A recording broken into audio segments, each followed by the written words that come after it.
ಆತ್ಮೀಯ ಬಂಧುಗಳೇ, ಶ್ರೀಮದ್ ಭಾಗವತಂ ಸ್ಕಂದ 3 ಭಾಗ 2 ಅಧ್ಯಾಯ 23 ದೇವಹೂತಿಯ ಪ್ರಲಾಪ. ಇದರಿಂದ 3ನೇ ಶ್ಲೋಕವನ್ನು ತಿಳ್ಕೊಳ್ಳೋಣ. ಶ್ಲೋಕ 3.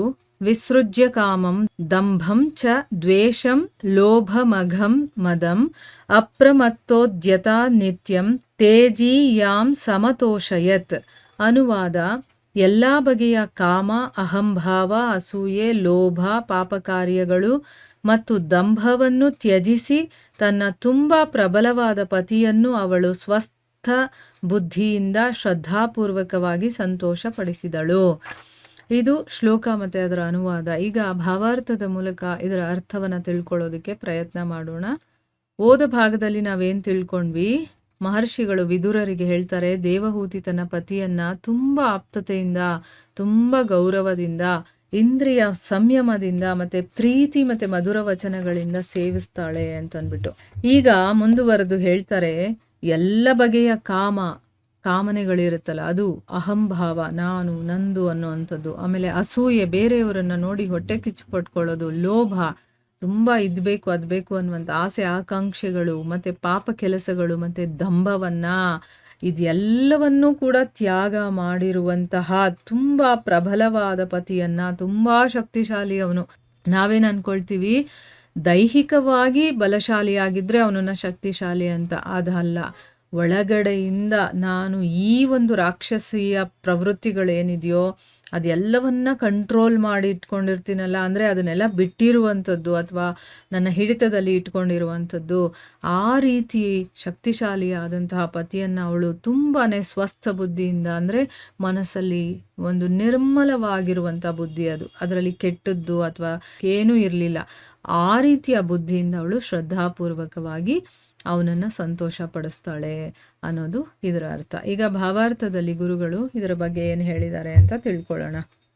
ಇಲ್ಲಿ ಶ್ರೇಷ್ಠನಾದ ಪ್ರತಿಯೊಬ್ಬನ ಶ್ರೇಷ್ಠಳಾದ ಪತ್ನಿಯ ಕೆಲವು ಗುಣಗಳನ್ನು ಸೂಚಿಸಲಾಗಿದೆ. ಆಧ್ಯಾತ್ಮದ ಅರ್ಹತೆಯಿಂದ ಕರ್ದಮ ಮುನಿ ಶ್ರೇಷ್ಠರಾದವರು. ಅಂತಹ ಪತಿಯನ್ನು ತೇಜೀಯಾಂಸಂ ಎಂದರೆ ತುಂಬ ಬಲಶಾಲಿ ಎಂದು ಕರೆಯಲಾಗಿದೆ. ಅಂದರೆ ಇಲ್ಲಿ ಒಬ್ಬ ಶ್ರೇಷ್ಠನಾದ ಪತಿಯೊಬ್ಬನ ಶ್ರೇಷ್ಠಳಾದಂತಹ ಪತ್ನಿಯ, ಅಂದರೆ ಒಬ್ಬ ಶ್ರೇಷ್ಠ ಪತ್ನಿ ಅಂತ ಅನ್ನಿಸ್ಕೋಬೇಕಾದ್ರೆ ಏನೆಲ್ಲ ಗುಣಗಳಿರುತ್ತೋ ಅದನ್ನು ಇಲ್ಲಿ ಸ್ವಲ್ಪ ಎಕ್ಸ್ಪ್ಲೇನ್ ಮಾಡಿದ್ದಾರೆ. ಇಲ್ಲಿ ಆಧ್ಯಾತ್ಮದ ಅರ್ಹತೆಯಿಂದ, ಇಲ್ಲಿ ಭೌತಿಕವಾಗಿ ಅವನು ಬಲಶಾಲಿ ಅಲ್ಲ, ಆಧ್ಯಾತ್ಮಿಕ ದೃಷ್ಟಿಯಿಂದ ನೋಡಿದಾಗ ಆ ಅರ್ಹತೆಗಳನ್ನು ತಗೊಂಡಾಗ ಕರ್ದಮ ಮುನಿಗಳು ತುಂಬ ಶ್ರೇಷ್ಠರಾಗಿದ್ದಂಥವ್ರು. ಅಂತಹ ಪತಿಯನ್ನ ಏನಂತ ಕರೀತಾರೆ? ತೇಜೀಯಾಂಸಂ, ಅಂದರೆ ತುಂಬ ಬಲಶಾಲಿ ಅಂತ ಕರೀತಾರೆ. ಆಧ್ಯಾತ್ಮಿಕ ಪ್ರಜ್ಞೆಯ ಪ್ರಗತಿಯಲ್ಲಿ ಪತ್ನಿಯೊಬ್ಬಳು ಪತಿಗೆ ಸಮಾನಳೇ ಆಗಿರಬಹುದಾದರೂ ಅವಳಿಗೆ ಹುಸಿ ದುರಹಂಕಾರವಿರಬಾರದು. ಕೆಲವು ವೇಳೆ ಹೀಗೂ ಆಗುತ್ತದೆ. ಪತ್ನಿಯು ತುಂಬ ಶ್ರೀಮಂತ ಕುಟುಂಬದಿಂದ ಬಂದಿರುತ್ತಾಳೆ. ಚಕ್ರವರ್ತಿ ಸ್ವಯಂಭೂವ ಮನುವಿನ ಮಗಳಾದ ದೇವಹೂತಿ ಹಾಗೆ ಬಂದಂತಹವಳು. ಅವಳು ತನ್ನ ಮನೆತನದ ಬಗ್ಗೆ ತುಂಬ ಅಭಿಮಾನದಿಂದ ಇರಬಹುದಿತ್ತು, ಆದರೆ ಅದು ನಿಷಿದ್ಧ. ಹೆಂಡತಿಯು ತನ್ನ ತವರಿನ ಅಂತಸ್ತಿನ ಬಗ್ಗೆ ಅಹಂಕಾರದಿಂದ ಇರಕೂಡದು. ಅವಳು ಯಾವಾಗಲೂ ತನ್ನ ಪತಿಗೆ ವಿಧೇಯಳಾಗಿರಬೇಕು ಮತ್ತು ತನ್ನ ತಂದೆ ತಾಯಿಯರ ವಂಶದ ಬಗ್ಗೆ ತುಂಬ ಅಭಿಮಾನಿಯಾದರೆ ಅವಳ ಆ ಅಭಿಮಾನವೇ ಪತಿ ಪತ್ನಿಯರ ನಡುವೆ ಭಾರೀ ತಪ್ಪು ಗ್ರಹಿಕೆಯನ್ನು ಸೃಷ್ಟಿಸಿ ಅವರ ವೈವಾಹಿಕ ಜೀವನವನ್ನು ಹಾಳು ಮಾಡುತ್ತದೆ. ದೇವಹೂತಿಗೆ ಈ ಬಗ್ಗೆ ತುಂಬ ಎಚ್ಚರವಿತ್ತು. ಆದುದರಿಂದಲೇ ಅವಳು ತನ್ನ ಅಹಂಕಾರವನ್ನು ಸಂಪೂರ್ಣವಾಗಿ ತ್ಯಜಿಸಿದ್ದಳು ಎಂದು ಹೇಳಲಾಗಿದೆ. ಇಲ್ಲಿ ಗುರುಗಳು ಏನು ಹೇಳ್ತಾ ಇದ್ದಾರೆ ಅಂತಂದರೆ, ಆಧ್ಯಾತ್ಮಿಕ ಪ್ರಜ್ಞೆಯ ಪ್ರಗತಿಯಲ್ಲಿ ಒಬ್ಬ ಹೆಂಡತಿ ಪತಿಗೆ ಸಮಾನಳೆ ಆಗಿರಬಹುದು. ಸಮಾನ, ಅವನು ಇವನು ಏನೂ ವ್ಯತ್ಯಾಸ ಇಲ್ಲ, ಇಬ್ಬರು ಒಂದೇ ಸಮಾನದಲ್ಲಿ ಆಧ್ಯಾತ್ಮಿಕ ಪ್ರಜ್ಞೆಯಲ್ಲಿ ಇರಬಹುದಾದರೂ ಕೂಡ ಅವಳಿಗೆ ಹುಸಿ ಅಹಂಕಾರ ಇರಬಾರ್ದು. ಹುಸಿ ಅಹಂಕಾರ ಅಂತಂದ್ರೆ ಏನು? ಈಗ ಈ ಒಂದು ಐಹಿಕ ಪ್ರಪಂಚದಲ್ಲಿ ನಮ್ಮ ಹತ್ರ ಏನೇ ಇದ್ರೂ ಕೂಡ ಅದೆಲ್ಲವೂ ಕೂಡ ನಶ್ವರ ಅಂತ ಗೊತ್ತು. ಈಗ ನನಗೆ ಇದಿದೆ ಅದಿದೆ ಅಂತ ನಾನು ಜಂಬ ಕೊಚ್ಕೊಳ್ಳೋದ್ರಲ್ಲಿ ಏನು ಪ್ರಯೋಜನ ಇದೆ? ಅಥವಾ ನನಗೆ ಅಹಂಕಾರ ಇದ್ದರೆ ಅದರಿಂದ ಏನು ಪ್ರಯೋಜನ ಇದೆ?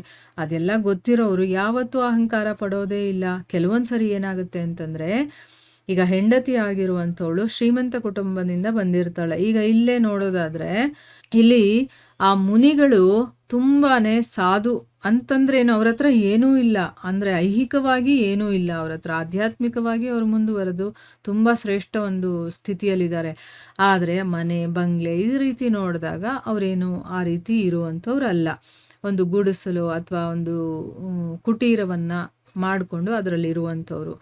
ಆದರೆ ಇವಳು ಒಬ್ಬ ರಾಜನ ಮಗಳು, ಅಂದರೆ ಚಕ್ರವರ್ತಿನೇ ಆಗಿದ್ದಂತಹ ಸ್ವಯಂಭೂವ ಮನುವಿನ ಮಗಳು. ಅವಳು ಕೂಡ ಅದೇ ರೀತಿ ಅಹಂಕಾರದಿಂದ, ಅಭಿಮಾನದಿಂದ ತನ್ನ ಮನೆತನ ಹೀಗೆ ಹಾಗೆ ಅಂತ ಇರ್ಬೋದಾಗಿತ್ತು. ಆದರೆ ಅದು ನಿಷಿದ್ಧ. ಯಾವಾಗಲೂ ಒಬ್ಬ ಹೆಂಡತಿ ತನ್ನ ತವರಿನ ಅಂತಸ್ತಿನ ಬಗ್ಗೆ ಅಹಂಕಾರ ಪಡಬಾರದು.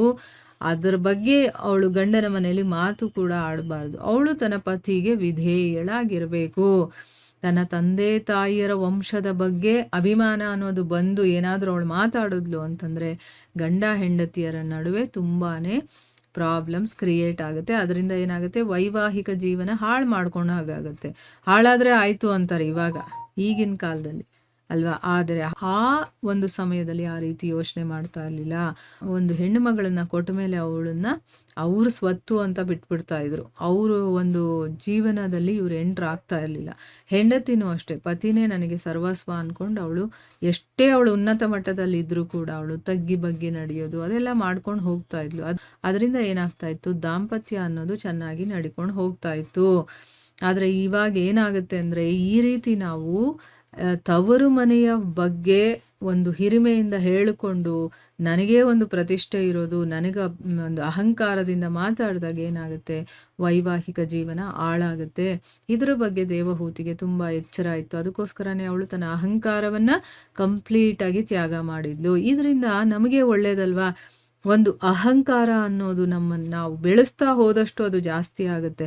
ಅದನ್ನು ಅಲ್ಲೇ ಒಂದು ಮೊಳಕೆಲೆ ಅದನ್ನು ಕಿತ್ತುಬಿಟ್ರೆ ಅದು ಬೆಳೀದೆ ಹಂಗೆ ಇರುತ್ತಲ್ಲ, ಆ ರೀತಿ ನಾವು ಅದನ್ನು ಚೂಟಾಕ್ಬಿಡ್ಬೇಕು. ಅಹಂಕಾರ ಇಂಥದ್ದನ್ನೆಲ್ಲ ನಾವು ಕಂಟ್ರೋಲ್ ಮಾಡೋದು ಆಟೋಮೆಟಿಕ್ ಆಗಿ ಬಂದ್ಬಿಡುತ್ತೆ ನೋಡಿ. ಇಲ್ಲಿ ಯಾವಾಗ ನಾವು ಪತಿಯೇ ಸರ್ವಸ್ವ ಅಂದ್ಕೊಂಡು ಅವ್ನ ಸೇವೆ ಮಾಡ್ಕೊಂಡು, ಅದರಲ್ಲೂ ಕೂಡ ಇಂಥ ಒಬ್ಬ ತಪಸ್ವಿಯನ್ನು ಪತಿಯಾಗಿ ಪಡೆದಿರೋದ್ರಿಂದ ಅವಳು ತುಂಬ ಎಚ್ಚರಿಕೆಯಿಂದ ತನ್ನ ಅಹಂಕಾರವನ್ನು ಕಂಪ್ಲೀಟಾಗಿ ತ್ಯಾಗ ಮಾಡಿದ್ಲು. ದೇವಹೂತಿಯ ಪತಿನಿಷ್ಠೆಯನ್ನು ಶಂಕಿಸುವಂತೆಯೇ ಇರಲಿಲ್ಲ. ಪತ್ನಿಯೊಬ್ಬಳು ಮಾಡಬಹುದಾದ ಅತ್ಯಂತ ಪಾಪಪೂರ್ಣವಾದ ಕೆಲಸ ಎಂದರೆ ಇನ್ನೊಬ್ಬ ಪತಿಯನ್ನೋ ಅಥವಾ ಪ್ರೇಮಿಯನ್ನೋ ಒಪ್ಪಿಕೊಳ್ಳುವುದು. ಅಂದರೆ ಈಗ ದೇವಹೂತಿಯ ಪತಿನಿಷ್ಠೆ ಇರುತ್ತಲ್ಲ, ಅದ್ರ ಬಗ್ಗೆ ಶಂಕೆನೇ ಪಡಬೇಕಾಗಿಲ್ಲ. ಒಬ್ಬ ಪತ್ನಿ ಆಗಿರುವಂಥವಳು ಮಾಡುವಂಥ ಒಂದು ಪಾಪಪೂರ್ಣವಾದಂಥ ಕೆಲಸ ಏನಪ್ಪ ಅಂತಂದರೆ, ಇನ್ನೊಬ್ಬ ಯಾರೋ ಗಂಡಸನ್ನೋ ಅಥವಾ ಇನ್ನೊಬ್ಬ ಪ್ರೇಮಿಯನ್ನೋ ಅವಳು ಒಪ್ಕೊಳ್ಳುವಂಥದ್ದು ಅಂತ ಇಲ್ಲಿ ಹೇಳಿದ್ದಾರೆ. ಚಾಣಕ್ಯ ಪಂಡಿತನು ಮನೆಯಲ್ಲಿರಬಹುದಾದ 4 ಜನ ವೈರಿಗಳನ್ನು ವಿವರಿಸುತ್ತಾನೆ. ಏನು ಈ 4 ಜನ ವೈರಿಗಳಿದ್ದಾರೆ ಅಂದರೆ, ನಮ್ಮ ಮನೆಯಲ್ಲೇ ಇರುವಂಥ 4 ಜನ ವೈರಿಗಳು ಅಂತ ಹೇಳಿದ್ದಾರೆ. ಯಾರ್ಯಾರು ಅಂತಂದರೆ, ಒಂದು ವೇಳೆ ತಂದೆ ಏನಾದರೂ ಸಾಲಗಾರನಾಗಿದ್ದರೆ ಅವನನ್ನು ವೈರಿ ಅಂತ ಅನ್ಕೋಬೇಕು ಅಂತ. ಯಾಕಂದರೆ ಅವನು ಸಾಲ ಮಾಡಿ ಮಾಡಿ ಮಾಡಿ ಅದರಿಂದ ಪ್ರಾಬ್ಲಮ್ ಯಾರಿಗಾಗುತ್ತೆ, ಮನೆಯಲ್ಲಿರೋರಿಗೆ ಆಗೋದಲ್ವಾ. ಅದಕ್ಕೋಸ್ಕರ ಮನೆಯಲ್ಲಿ ತಂದೆ ಸಾಲಗಾರನಾಗಿದ್ದರೆ ಅವನನ್ನು ವೈರಿ ಅಂತ ತಿಳ್ಕೋಬೇಕು. ಇನ್ನೊಂದು, ಒಂದು ವೇಳೆ ತಾಯಿ ಬೆಳೆದ ಮಕ್ಕಳ ಎದುರಲ್ಲಿ ಇನ್ನೊಬ್ಬ ಪತಿಯನ್ನು ಆರಿಸ್ಕೊಂಡ್ರೆ ಅವಳನ್ನೂ ಕೂಡ ವೈರಿ ಅಂತ ಪರಿಗಣಿಸ್ಬೇಕು ಅಂತ ಹೇಳಿದ್ದಾರೆ. ಇನ್ನೊಂದು, ಹೆಂಡತಿಯಾದವಳು ತನ್ನ ಪತ್ನಿಯ ಜೊತೆ ಸರಿಯಾಗಿ ಸಹಬಾಳ್ವೆ ಮಾಡದೆ ಅವನ ಜೊತೆ ಒರಟಾಗಿ ನಡ್ಕೊಳ್ತಾ ಇದ್ರೆ ಆಗ ಅವಳು ಕೂಡ ವೈರಿ ಅಂತಾನೆ ಅನ್ಕೋಬೇಕು. ಆಮೇಲೆ ಮಗ ಮೂರ್ಖನಾಗಿದ್ರೆ ಅವನು ಇನ್ನೊಬ್ಬ ವೈರಿ ಅಂತ ಅನ್ಕೋಬೇಕು ಅಂತ ಇಲ್ಲಿ 4 ರೀತಿಯ ವೈರಿಗಳಿರ್ತಾರೆ ಅಂತಂದ್ಬಿಟ್ಟು ಚಾಣಕ್ಯ ಪಂಡಿತ ಹೇಳಿದ್ದಾರೆ. ಈಗ ಮುಂದುವರೆದು ಹೇಳ್ತಾರೆ, ಕೌಟುಂಬಿಕ ಜೀವನದಲ್ಲಿ ತಂದೆ, ತಾಯಿ, ಪತ್ನಿ ಮತ್ತು ಮಕ್ಕಳು ನಿಜವಾದ ಆಸ್ತಿಗಳು. ಆದರೆ ಪತ್ನಿ ಅಥವಾ ತಾಯಿ ತನ್ನ ಪತಿ ಅಥವಾ ಮಗನ ಎದುರಿಗೆ ಇನ್ನೊಬ್ಬ ಪತಿಯನ್ನು ಒಪ್ಪಿಕೊಂಡರೆ ವೈದಿಕ ಸಂಸ್ಕೃತಿಯ ಪ್ರಕಾರ ಆಕೆಯನ್ನು ಶತ್ರು ಎಂದು ಪರಿಗಣಿಸಲಾಗುತ್ತದೆ. ಸುಶೀಲೆಯೂ ನಿಷ್ಠಾವಂತೆಯೂ ಆದ ಹೆಣ್ಣು ವ್ಯಭಿಚಾರವನ್ನು ಮಾಡಕೂಡದು. ಅದು ಅತ್ಯಂತ ಪಾಪಪೂರ್ಣ ಕಾರ್ಯ. ಒಂದು ಕುಟುಂಬ ಜೀವನದಲ್ಲಿ ತಂದೆ, ತಾಯಿ, ಪತ್ನಿ, ಮಕ್ಕಳು ಇವರು ಇಷ್ಟೂ ಜನ ಆಸ್ತಿಗಳು, ನಿಜವಾದ ಆಸ್ತಿಗಳು. ಆದರೆ ಯಾವಾಗ ಪತ್ನಿ ಅಥವಾ ತಾಯಿ ಆಗಿರ್ಬೋದು ತನ್ನ ಪತಿ ಅಥವಾ ಮಗನ ಎದುರುಗಡೆನೆ ಇನ್ನೊಬ್ಬ ಪತಿಯನ್ನೇನಾದರೂ ಒಪ್ಕೊಂಡ್ರೆ ಅವಳು ವೈದಿಕ ಸಂಸ್ಕೃತಿಯ ಪ್ರಕಾರ ಆಕೆಯನ್ನು ಶತ್ರು ಅಂತ ಕರೀತಾರೆ. ಆದರೆ ಈಗ ಈ ಒಂದು ಕಾಲದಲ್ಲಿ ಅದೆಲ್ಲ ಸರ್ವೇ ಸಾಮಾನ್ಯ ಅಂತ ಆಗ್ಬಿಟ್ಟಿದೆ. ಯಾಕೆ, ಪಾಪಪೂರಿತ ಕೆಲಸಗಳನ್ನೇ ಮಾಡುವಂಥದ್ದೇ ಈ ಕಲಿಯುಗ ಇರುವಂಥದ್ದು. ಅದಕ್ಕೋಸ್ಕರನೇ ಈ ಕಲಿಯುಗದಲ್ಲಿ ಈ ಧರ್ಮಗ್ರಂಥಗಳನ್ನೆಲ್ಲ ಓದಬೇಕು. ಯಾಕೆ ಅಂತಂದಾಗ ಅದನ್ನು ಓದಿದಾಗ ನಮ್ಮಲ್ಲಿ ಆ ತಿಳುವಳಿಕೆ ಅನ್ನೋದು ಬರುತ್ತೆ. ಆದರೆ ಈಗ ಓದೋಷ್ಟು ಇಂಟ್ರೆಸ್ಟ್ ಯಾರಿಗೂ ಇಲ್ಲ, ಟೈಮ್ ಯಾರಿಗೂ ಇಲ್ಲ. ಅದರಿಂದ ನಾವು ಇದ್ಯಾವುದನ್ನು ತಿಳ್ಕೊಳ್ಳೋದಿಲ್ಲ. ಇಲ್ಲೇನು ಹೇಳ್ತಾ ಇದ್ದಾರೆ, ಸುಶೀಲೆಯು ಅಂದರೆ ಒಂದು ಒಳ್ಳೆ ಚರಿತ್ರೆ ಇರುವಂಥವಳು ಮತ್ತು ನಿಷ್ಠೆ ಇರುವಂಥ ಒಬ್ಬ ಹೆಣ್ಣು ವ್ಯಭಿಚಾರಿಯನ್ನು ಮಾಡಕೂಡುದು. ಅದು ತುಂಬಾ ಪಾಪಪೂರ್ಣವಾಗಿರುವಂಥ ಕೆಲಸ ಅಂತ ಹೇಳ್ತಾ ಇದ್ದಾರೆ. ಈಗ ನೋಡಿ, ಆಗಿನ ಒಂದು ಸನ್ನಿವೇಶಕ್ಕೂ ಈಗ ನಾವು ನೋಡುವಂಥ ಸನ್ನಿವೇಶಕ್ಕೂ ಎಷ್ಟು ಅಜಗಜಾಂತರ ವ್ಯತ್ಯಾಸ ಇದೆ. ಅಂದರೆ ಏನು, ನಮ್ಮ ವೈದಿಕ ಸಂಸ್ಕೃತಿಗೆ ವಿರುದ್ಧವಾಗಿ ನಾವು ನಡ್ಕೊಳ್ತಾ ಇದ್ದೀವಿ ಇವಾಗ ಅನ್ನೋದು ಇಲ್ಲಿ ತುಂಬ ಚೆನ್ನಾಗಿ ನಮಗೆ ಗೊತ್ತಾಗ್ತಾ ಇದೆ ಅಲ್ವಾ. ಸೊ ಆದಷ್ಟು ಮಟ್ಟಿಗೆ ನಾವು ಧರ್ಮಗ್ರಂಥಗಳನ್ನು ತಿಳ್ಕೊಂಡು ಅದರ ಪ್ರಕಾರ ನಡ್ಕೊಂಡಾಗ ಆಧ್ಯಾತ್ಮಿಕವಾಗಿ ನಾವು ಮುಂದುವರಿಯೋದಕ್ಕೆ ನಮಗೆ ತುಂಬ ಸಹಾಯ ಆಗುತ್ತೆ. ಈ ರೀತಿಯ ಗುಣಗಳೆಲ್ಲ ನಮ್ಮಲ್ಲಿ ಬಂದಾಗಲೇ ನಾವು ಸರೆಂಡರ್ ಆಗೋದಕ್ಕೆ ಸಾಧ್ಯ. ಇಲ್ಲಿ ನಾನು ನಂದು ಅಂದ್ಕೊಂಡಿದ್ರೆ ನಾವು ಯಾವತ್ತೂ ಸರೆಂಡರ್ ಆಗೋದಕ್ಕೆ ಸಾಧ್ಯನೇ ಇಲ್ಲ. ಅದಕ್ಕೆ ಹೆಂಗಸ್ರಿಗೆ ಬೇಗ ಸರೆಂಡರ್ನೆಸ್ ಬರುತ್ತೆ ಅಂತ ಹೇಳ್ತಾರೆ. ಆದರೆ ಈಗಿನ ಕಾಲದಲ್ಲಿ ಅದು ಕಷ್ಟ ಅಂತ ನನಗೆ ಅನ್ನಿಸ್ತಾ ಇದೆ. ಸೊ ಇಲ್ಲಿಗೆ ನಾವು ನಿಲ್ಲಿಸೋಣ. ಹರೇ ಕೃಷ್ಣ.